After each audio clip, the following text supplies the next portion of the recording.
Hello Soul Seeker, how are you today? I'm fine, thank you. And how are you? Aku harapkan kalian semua dalam keadaan sehat imannya, kuat imannya, dan juga penuh dengan pengharapan di dalam Tuhan. Soul Seeker, di tahun 2025 ini, aku akan memberitakan apa yang menjadi pesan daripada Tuhan. Memang ketika aku merenungkan firman Tuhan, ketika aku mencoba bertanya dan bertanya kepada Tuhan setiap hari menjelang pada akhir tahun 2024, aku menanyakan kepada Tuhan apa yang aku dapat berikan bagi jemaat Tuhan. Dan aku rindu ini menjadi sesuatu kekuatan yang besar, khususnya untuk setiap pribadi orang percaya, supaya mendapat lawatan Tuhan, supaya mendapat mujizat Tuhan, dan supaya bertemu dengan Tuhan secara pribadi. Karena Tuhan Yesus hidup bagi orang percaya. Kiranya pesan daripada Tuhan ini menjadikan berkat untuk menghadapi tahun 2025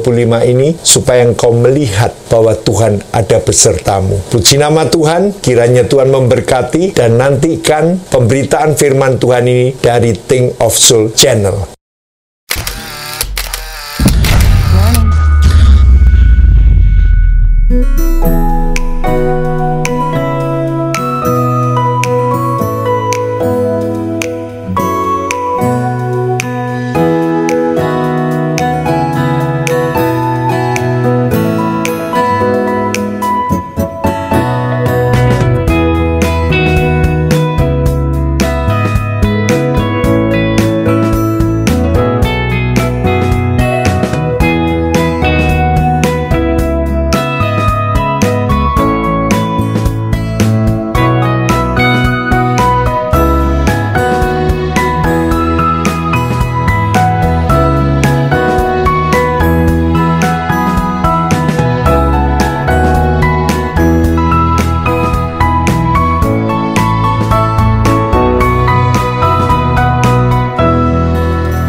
Pendekatan firman-Mu dapat menjadi sesuatu yang baru, yang segar, yang fresh from the oven.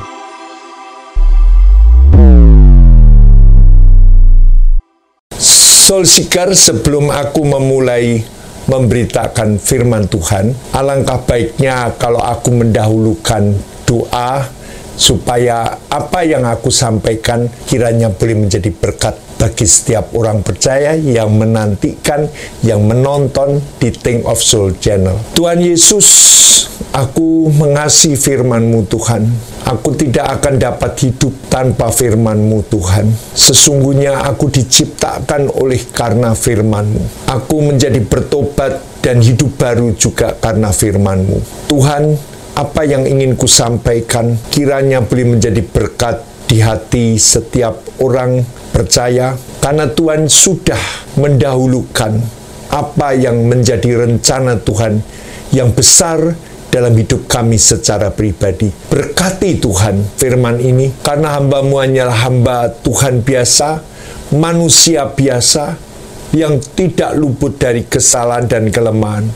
Oleh sebab itu aku mengundang Roh Kudus yang memberkati pemberitaan firman ini. Di dalam nama Tuhan Yesus kami berdoa. Amin.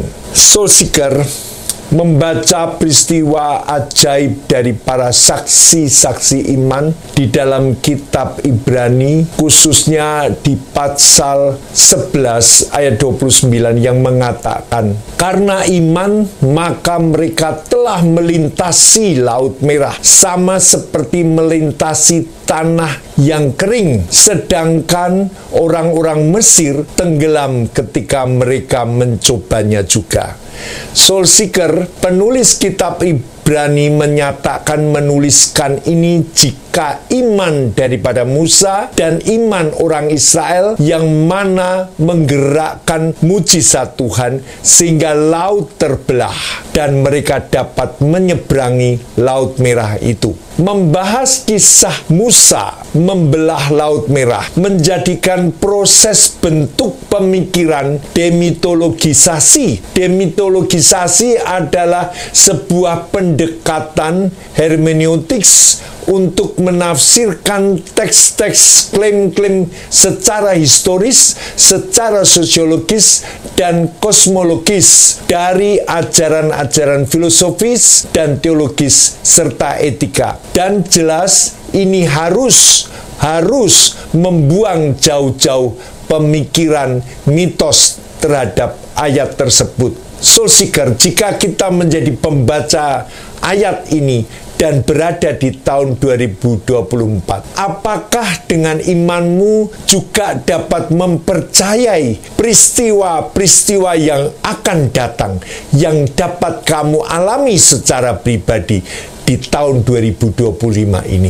Karena kamu pasti menafsirkan peristiwa ini bukanlah sebuah peristiwa historis, tetapi hanyalah sebuah penggambaran secara alegoris yang bersifat kiasan, perlambangan. Betulkah hal ini demikian bisa terjadi? Soul Seeker, waktu aku menyiapkan firman Tuhan ini, Tuhan berbicara untuk tahun 2025, di mana setiap orang percaya secara pribadi akan mengalami mujizat di dalam otoritas yang Tuhan berikan melalui membelah Laut Merah. Soul Seeker, sedangkan ketika kita masih anak-anak, ketika kita masih sekolah minggu, Sondagschool kalau bahasa Belanda, justru kita malah bisa menangkap kisah ini sebagai sesuatu yang real, yang masuk akal, dan bahkan menjadi pelajaran bagi iman kita. Oleh sebab itu, dalam Matius 18 ayat 3-5, Yesus mengatakan, "Aku berkata kepadamu, sesungguhnya jika kamu tidak bertobat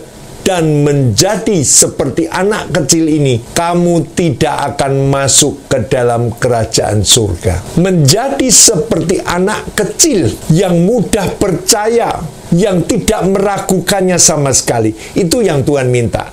Kita di dalam pengiringan iman kita, kepercayaan kita kepada Tuhan harus belajar seperti anak kecil yang percayanya secara mutlak, sangat full, percayanya mutlak kepada Tuhan. Kita lanjut lagi kembali kepada kisah daripada Musa ini. Kitab Keluaran 14 ayat 14-16 mengatakan, Tuhan akan berperang untuk kamu dan kamu akan diam saja. Berfirmanlah Tuhan kepada Musa, mengapakah engkau berseru-seru demikian kepadaku?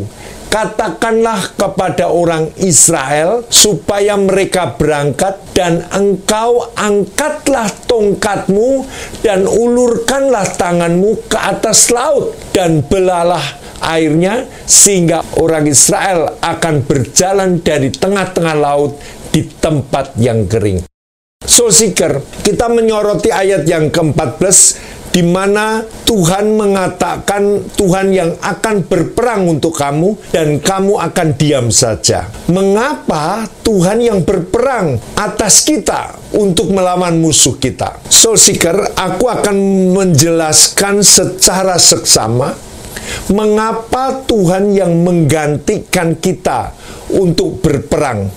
Sebab perkataan Tuhan adalah perkataan yang masuk akal, yang dapat dipahami. Sehingga waktu dikatakan Tuhan yang berperang, apa maksud ayat ini? Pada saat itu, Musa meninggalkan Mesir bersama pasukan yang sebagian besar terdiri dari jiwa-jiwa yang hancur. Jadi kondisi jiwa para pasukan Israel dikatakan jiwanya hancur. Mentalnya mudah down. Dia gugup, tidak punya inisiatif. Karena apa? Karena mereka selama 8-10 generasi sebagai budak di Mesir.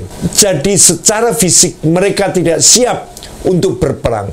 Mentalnya, emosionalnya, kekuatan rohani mereka tidak siap untuk menyiapkan sebuah peperangan. Sedangkan untuk mencapai tanah Kanaan, mereka harus melawan dan berperang terhadap bangsa Moab dan Amalek. Makanya Tuhan merubah haluan perjalanan perang Israel dari Mesir ke tanah Kanaan dirubah melewati padang gurun. Padahal perjalanan dari Mesir ke tanah Kanaan melewati padang gurun sebetulnya singkat saja.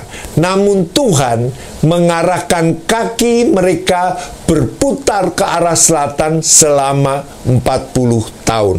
Kita sering mendengar jika bangsa Israel selalu mengeluh dan mengeluh sehingga Allah menghukum mereka dengan mengarahkan mereka terputar-putar selama 40 tahun di tempat yang sama.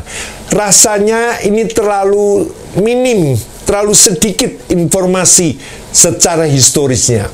Karena apa? Allah memutarkan haluan perjalanan bangsa Israel dikarenakan mereka tidak siap menghadapi peperangan melawan musuh. Pasti mereka dikalahkan, pasti mereka mati. Oleh sebab itu Allah mengalihkan perjalanan mereka melalui padang gurun yang terputar-putar. Karena Allah tahu mereka selama di padang gurun, mereka belajar akan mengerti kehendak Allah. Mereka belajar untuk melihat mujizat Tuhan. Air keluar dari batu. Mereka mendapat makanan roti mana dari surga. Mereka mendapat makanan daging dari burung. Jadi Tuhan ajarkan selama di padang gurun. Tetapi kalau mereka melewati bangsa Amalek, mereka pasti dikalahkan karena mereka tidak siap fisiknya untuk berperang. Secara rohani pun kadang kita demikian, yang mana Allah tahu bahwa kita tidak mampu hadapi musuh. Mental kita tipril, fragile, mudah hancur. Emosi jiwa kita mudah menyala-nyala, cepat marah, mudah tersinggung, mudah destruktif. Sensi, tidak dapat berpikir secara positif, tidak tenang hidupnya, bahkan tidak dapat mengendalikan diri untuk to be calm, untuk tenang, untuk calm, dan untuk mendengar perintah dan petunjuk Tuhan. Keadaan seperti ini kita alami. Padahal secara hukum rohani, memang iman pengiringan kita kepada Tuhan harus dijalani dengan peperangan rohani. Soul Seeker tahu kita harus berperang. Keadaan kita di tahun 2025, kita harus berani menghadapi peperangan. Peperangan rohani adalah konsep Kristen yang menggambarkan perjuangan melawan kekuatan jahat secara supernatural. Kejahatan setan, peperangan rohani dapat terjadi secara pribadi maupun bersama-sama. Berikut beberapa bentuk peperangan rohani. Peperangan rohani secara pribadi, berjuang melawan godaan, berjuang melawan ujian, menghadapi ujian, dan berjuang melawan tantangan kehidupan. Ini peperangan orang Kristen. Jadi orang Kristen bukan tinggal duduk diam, tetapi melawan apa itu godaan. Dia mengerti konsep apa itu godaan. Dia harus melawan. Bahkan ketika masuk ujian iman, dia harus belajar untuk memerangi, untuk melawan, dan bahkan tantangan-tantangan dalam kehidupan. Soul Seeker, sementara peperangan rohani secara bersama-sama, yaitu perjuangan melawan roh-roh jahat, melawan pengajaran sesat, melawan nabi-nabi palsu. Akhir zaman akan tampil nabi-nabi palsu. Akhir zaman akan tampil hamba-hamba Tuhan yang mengaku dirinya hamba Tuhan, tetapi melakukan praktek-praktek setan. Artinya dia jatuh di dalam dosa. Artinya dia menjadi orang-orang pendosa. Ini adalah harus kita lawan roh-roh jahat, pengajaran sesat, dan nabi-nabi palsu. Ini peperangan yang harus kita hadapi secara pribadi maupun secara bersama-sama. Soul Seeker, aku pernah mendoakan seorang raja suku di mana saat itu ia ditemani oleh seorang dukun. Dia dalam keadaan sakit, dan saya melihat dukun itu terus-menerus menjilati telapak kaki raja itu yang sedang terbaring sakit. Dukun itu sama sekali tidak berurusan dan tidak pada waktu itu dukun itu sama sekali tidak berurusan dengan kedatanganku, dia mengabaikan saja, dan dia tetap menjilati telapak kaki raja itu. Soul Seeker tahu beberapa kepercayaan gelap setan itu adalah di mana mereka percaya bahwa tanah kubur itu mengandung kekuatan. Dan sebelum raja itu mati, dukun itu coba menjilati telapak kakinya, karena itu merupakan kekuatan nantinya. Saya tidak mengerti apa yang menjadi cara-cara pengobatan itu, tetapi aku harus berani berperang karena aku dipanggil oleh keluarga raja suku itu. Aku langsung usir dukun itu, saya katakan, kamu keluar, giliran saya. Karena aku lihat kamu tidak bisa menyembuhkan. Aku lihat raja ini tetap terengap-engap di dalam nafasnya karena dia sesak nafas. Kamu keluar saja. Aku harus berani berperang. Aku harus berani berperang untuk menunjukkan kuasa Tuhan. Dan Soul Seeker tahu, ketika aku mendoakannya, ketika aku berani memerangi kuasa gelap itu, Tuhan menyembuhkan raja suku itu. Dia menjadi bebas nafasnya, dia menjadi lega nafasnya, dan dia bisa sadar dan tersenyum. Soul Seeker, jadi pada pokok intinya kita harus berani berperang. Dalam perjanjian lama dinyatakan setelah kita menang dalam peperangan, kita akan pulang membawa hasil jarahan dan rampasan yang selama ini dijarah dan ditahan oleh setan. Soul Seeker, mengapa hamba Tuhan begitu kesulitan di dalam keuangan? Mengapa hamba Tuhan begitu keadaannya begitu miskin? Karena dia tidak berani berperang. Dia hanya mencontohkan dirinya orang yang suka dihormati. Dia mencontohkan dirinya adalah orang yang santun. Sementara Tuhan katakan engkau harus berperang melawan kuasa-kuasa gelap itu. Engkau akan dibenci oleh karena namaku, tetapi mereka bukan membenci kamu, tetapi mereka membenci kebenaran yang ada pada kamu. Intinya mereka atau dunia itu membenci Yesus. Jadi sekarang kita akan fokus kembali pada peristiwa Musa yang hampir saja give up, menyerah karena sudah tidak tahu lagi apa yang harus diperbuatnya. Sepertinya ia melihat jalannya tertutup dan tidak tahu bagaimana mengatasinya. Dia katakan di hadapannya laut yang terbentang luas. Di belakangnya ada orang-orang Mesir, pasukan Mesir berkuda, berkereta untuk menangkap orang Israel. Bahkan orang-orang Israel berteriak, mengatakan dengan ketakutan yang dikaitkan dengan kematian. Mereka berseru, apakah karena tidak ada kuburan di Mesir, maka engkau membawa kami untuk mati di padang gurun ini? Soul Seeker, perkataan-perkataan ini mengenai Musa, karena dia sesungguhnya sementara berpikir bagaimana cara menyelamatkan bangsa Israel ini, sementara bangsa Israel selalu menuduh, kalau bahasa Jawa ngintir-ngintiri, dia ngomong nyinggung-nyinggung, dia deliver message, mengatakan, mengapa kamu membawa kami di padang gurun? Apakah tidak ada kuburan di Mesir sehingga kami harus mati di padang gurun?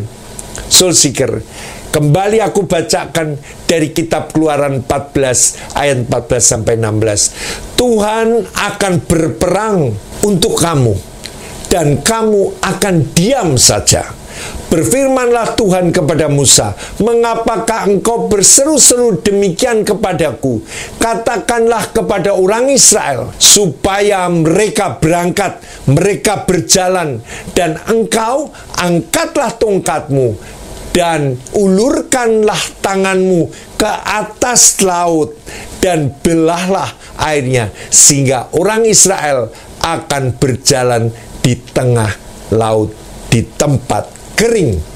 Menghadapi tahun 2025, Tuhan mau kita bukan hanya berseru-seru dalam ketakutan, berkeluh kesah, selalu ada pembicaraan tentang nasib yang buruk, bahkan berkeluh kesah tentang keadaan, situasi, kehidupan, negara. Mereka berlarut-larut dalam keadaan was-was dan khawatir. Apakah itu didengar Tuhan?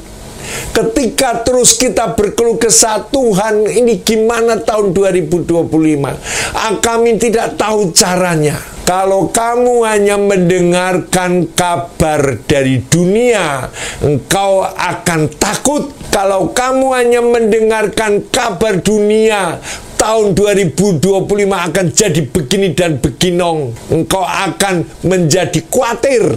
Soul Seeker, ayat 21 dari Keluaran 14. Lalu Musa mengacungkan tangannya. Dari Keluaran 14 ayat 21. Lalu Musa mengacungkan tangannya ke atas laut. Dan Tuhan membuat angin timur bertiup dengan kencangnya, sehingga air laut mundur. Dan sepanjang malam angin itu bertiup dan mengubah laut menjadi tanah kering. Soul Seeker, ketika Musa mengacungkan tangannya, saya ingat ini kejadian yang dahsyat di Yeriko. Ketika mereka pada hari yang terakhir, hari ke-7, mereka bersorak. Sebelumnya, selama hari pertama sampai ke-6, mereka hanya diam saja. Tetapi pada hari yang ke-7, mereka bersorak bersama-sama. Soul Seeker, kekuatan sorak itu merupakan kekuatan malaikat Tuhan yang akan meruntuhkan tembok Yeriko. Suatu kekuatan Musa untuk mengacungkan tangannya, di mana itu merupakan kekuatan malaikat untuk membantu Musa, sehingga malaikat membawa angin dari timur itu bertiup dengan kencang, sehingga air laut menjadi mundur dan mengubah laut menjadi tanah kering. Ini kekuatan di mana orang percaya bukan hanya mengatakan malaikat itu ada, tetapi sesungguhnya malaikat itu ada di sisi saudara. Malaikat itu akan lebih kuat bekerja di saat iman kita juga meyakini. Ketika kamu tidak meyakini, maka malaikat itu menjadi lemah. Tetapi ketika kamu kuat meyakini dengan iman dan mengacungkan tangan terhadap persoalan, maka malaikat akan membantu. Kita harus berani menghadapi dan menggunakan otoritas yang daripada Tuhan. Ini otoritas ketika mengacungkan untuk laut terbelah. Ini otoritas yang dari Tuhan. Dan ini menggunakan mandat dari Tuhan. Soul Seeker tahu, mandat adalah pemberian wewenang atau tugas dari satu pihak ke pihak yang lain untuk melakukan sesuatu atas nama pihak yang memberi mandat. Kalau kita diberi mandat Tuhan, artinya kita diberikan wewenang, tugas dari pihak Tuhan untuk kita lakukan. Maka yang memberi wewenang itu yaitu Tuhan, yang memberikan mandat akan melakukannya. Ini seperti mengangkat panji Tuhan, mengacungkan tangannya karena otoritas dan mandat. Ini seperti yang terjadi, mengangkat panji Tuhan dengan iman dan keyakinan bahwa kita akan menang. Amin. Dalam Yesaya 13 ayat 2, naikkanlah panji-panji di atas gunung yang gundul. Gunung yang gundul, gunung yang tidak ada tumbuhan, gunung yang tidak dihuni, gunung yang tidak ada harapan, gunung yang kosong. Disuruh oleh Tuhan, naikkanlah panji-panji di atas gunung yang gundul. Berserulah terhadap mereka dengan suara nyaring. Lambaikanlah tangan supaya mereka masuk ke pintu-pintu gerbang para bangsawan. Soul Seeker tahu, kita sebagai orang percaya, ketika mengacungkan tangan untuk membelah laut, untuk membelah persoalan, itu seperti kita naikkan panji kemenangan bagi Tuhan. Walaupun kelihatan di seputaran kita, gunung itu gundul, tidak punya pengharapan apa-apa, tidak ada tumbuhan apa-apa, gersang. Tetapi ketika mereka naikkan panji-panji dengan suara nyaring, maka apa yang dikatakan di sana? maka Tuhan akan membawa masuk para bangsawan di pintu gerbang. Tuhan telah memerintahkan orang-orang yang dikuduskan, yang telah kukuduskan, dan telah memanggil orang-orang perkasa untuk melaksanakan hukuman murkaku, orang-orangku yang beria-ria dan bangga. Artinya kamu adalah orang-orang perkasa Tuhan. Amin. Artinya kamu adalah orang-orang yang dikuduskan Tuhan. Artinya kamu adalah orang-orang yang melaksanakan hukuman murka Tuhan, yang melaksanakan perbuatan Tuhan yang ajaib, dan orang-orang Tuhan akan beria-ria dan bangga. Soul Seeker, ketika Musa mengacungkan tangannya, ini sebuah perintah, air laut terbelahlah, maka Musa merasakan sesuatu yang tidak mungkin. Ketika ia mengacungkan tangannya, ia seperti di atas gunung yang gundul dan mengangkat panji kemenangan. Soul Seeker, cerita yang sama dari sebuah kejadian akan alam, ketika dalam Matius 8 ayat 23-27, maka datanglah murid-muridnya membangunkan Yesus. Katanya, Tuhan tolonglah, kita akan binasa. Ia berkata kepada mereka, mengapa kamu takut? Kamu yang kurang percaya. Orang yang kurang percaya tidak bisa melaksanakan mujizat Tuhan. Orang yang kurang percaya tidak akan mendapat otoritas, tidak akan mendapat mandat daripada Tuhan untuk melakukan perbuatan yang ajaib. Apa yang dikatakan Tuhan? Lalu bangunlah Yesus menghardik, menunjuk angin danau itu. Maka danau itu menjadi teduh sekali. Soul Seeker, tahun 2025, di dalam kesulitan, pergumulan apapun, di dalam keadaan yang tertutup, engkau memakai otoritas yang daripada Tuhan. Karena engkau orang kudusnya Tuhan. Karena engkau yang akan menjalani pekerjaan-pekerjaan Tuhan yang luar biasa. Gunakan imanmu, naikkan panji-panjimu dengan sorak kemenangan. Ayat Alkitab yang menceritakan cerita lain yang mungkin ini aneh, seperti contoh Musa dibantu oleh Hur dan Harun dalam Keluaran 17 ayat 10-16. Ketika Musa mengangkat tangannya, orang Israel menang. Ketika Musa menurunkan tangannya, orang Amalek menang. Ketika tangan Musa letih, maka Harun dan Hur menyuruh Musa duduk di atas batu dan mereka menopang tangannya. Soul Seeker, mereka menopang tangannya sampai matahari terbenam. Yosua mengalahkan orang Amalek. Tuhan berfirman kepada Musa untuk menulis peristiwa ini sebagai tanda peringatan. Musa mendirikan sebuah mezbah dan menamakannya Tuhan Panjiku. Amin. Jadi ini suatu peristiwa yang juga aneh. Ketika dia mengangkat tangannya, maka bangsa Israel menang. Ketika tangannya turun karena lelah, maka bangsa Amalek yang menang. Sebenarnya Tuhan memberikan otoritas untuk kamu terus menaikkan panji dan jangan turun. Untuk kamu terus mengacungkan tanganmu terhadap masalah yang kamu hadapi di tahun 2025. Maka Tuhan akan membelah segala ketertutupan, dibukakan Tuhan. Segala hal yang stuck, yang berhenti, akan dibukakan jalan oleh Tuhan. Dan ini mujizat secara pribadi kamu harus alami. Dan ini mujizat secara pribadi kamu diberikan mandat dan otoritas.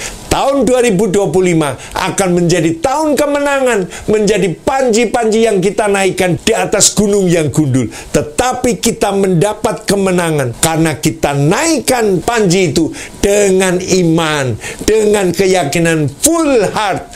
Maka malaikat akan membantu membukakan jalan. Soul Seeker, ingat, tahun 2025 seperti Musa mengacungkan tangannya ke atas laut dan Tuhan membuat angin timur bertiup dengan kencangnya sehingga air laut mundur, sepanjang malam angin bertiup dan mengubah laut menjadi tanah kering.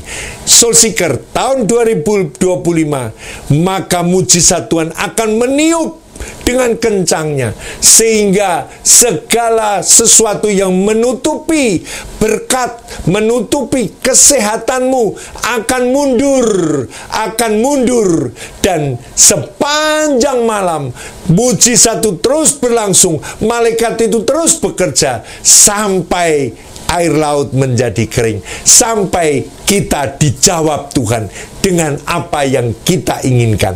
Oleh sebab itu, kemenangan ada di pihakmu. Kemenangan ada di pihakmu. Jangan takut mengacungkan terhadap segala sesuatu yang seolah-olah itu sangat menekan kamu. Kalau itu cobaan, kamu harus katakan, hai cobaan, mundur, mundur, mundur. Kalau itu kesukaran, hai kesukaran, mundur. Maka Tuhan akan memberikan jawabannya.